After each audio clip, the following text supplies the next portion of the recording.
El artículo ha sido verificado para garantizar la mayor precisión posible. El contenido incluye enlaces a sitios de medios acreditados, instituciones académicas de investigación y, ocasionalmente, estudios médicos. Todo el contenido de nuestro sitio web se ha revisado. Sin embargo, si consideras que nuestro contenido es inexacto, desactualizado o dudoso, puedes contactarnos para realizar las correcciones necesarias. Este artículo fue redactado y avalado por la farmacéutica María Biján. De la resistencia a los antibióticos es, hoy en día, una de las mayores amenazas para la salud mundial, la seguridad alimentaria y el desarrollo.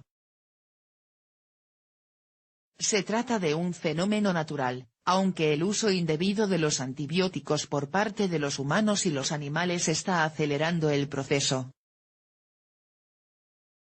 Cada vez es mayor el número de infecciones, como son las neumonías, la tuberculosis o la gonorrea, cuyo tratamiento se vuelve más difícil por la pérdida de eficacia de estos fármacos. Como consecuencia, las estancias en los hospitales se prolongan, aumentan los costes médicos y la mortalidad.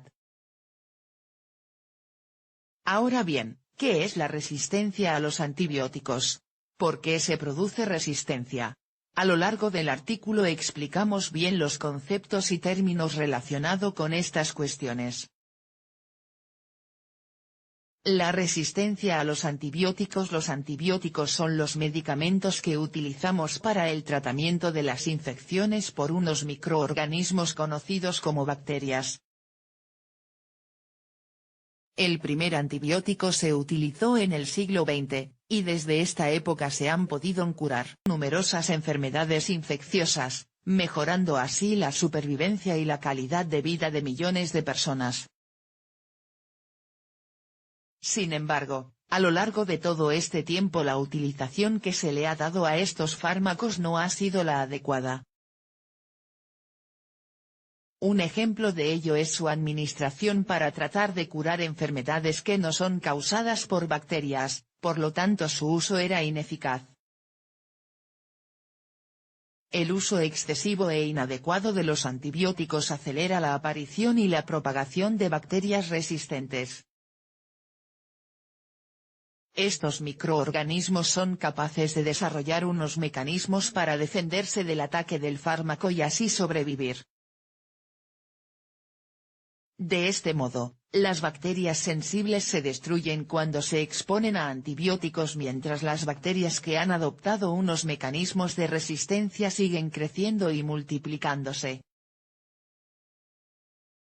Por lo tanto, es fundamental el uso racional de estos medicamentos para que, más tarde, no tengamos que lamentar la pérdida de buena parte de su utilidad.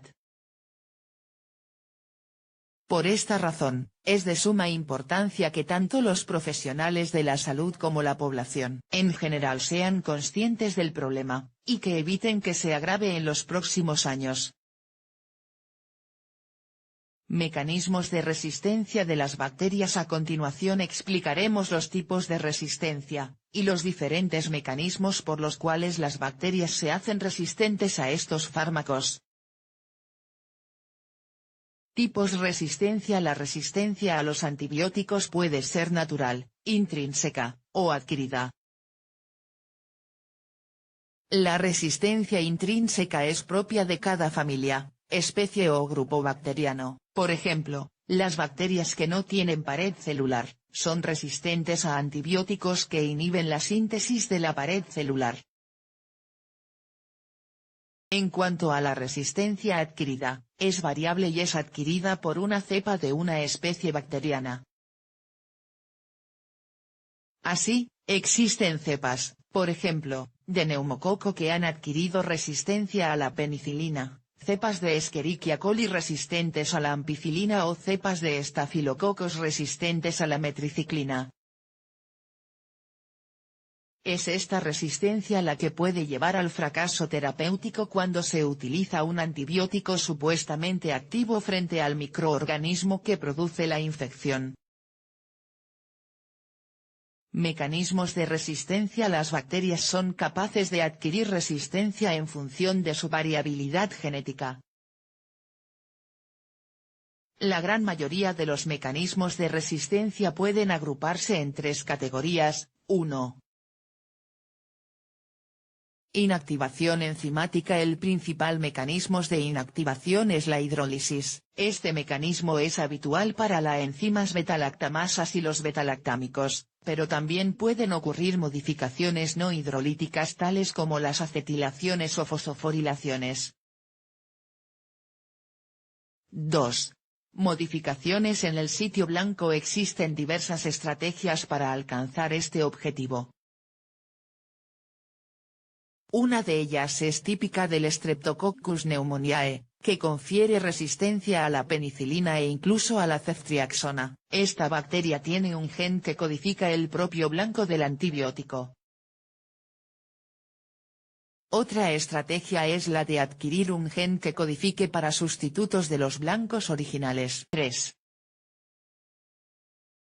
Modificaciones de la permeabilidad de la pared celular. Dentro de este mecanismo se agrupan otros 3, alteraciones de las membranas bacterianas, sobre todo en bacterias gram negativas, donde la membrana externa de la envoltura celular rica en lípidos es impermeable a las sustancias hidrofílicas, alteraciones en la entrada de antibióticos dependiente de energía, como ocurre en la primera etapa de ingreso de los aminoglucósidos. Aumento de la salida de antibióticos. La resistencia por eflujo es un mecanismo inespecífico que afecta a diferentes grupos de antibióticos. Prevención. Para evitar que este problema se agrave, es importante seguir una serie de medidas. En primer lugar, evita la automedicación. El diagnóstico correcto y la decisión respecto a la necesidad de administrar antibióticos son competencia exclusiva de los médicos. Respeta la dosis y la duración del tratamiento prescrito. También debes leer el prospecto del medicamento, y seguir las instrucciones de uso para tomarlo con seguridad. Por otro lado, no guardes los antibióticos que te sobren. Pregunta al farmacéutico cómo desechar el medicamento que te sobre,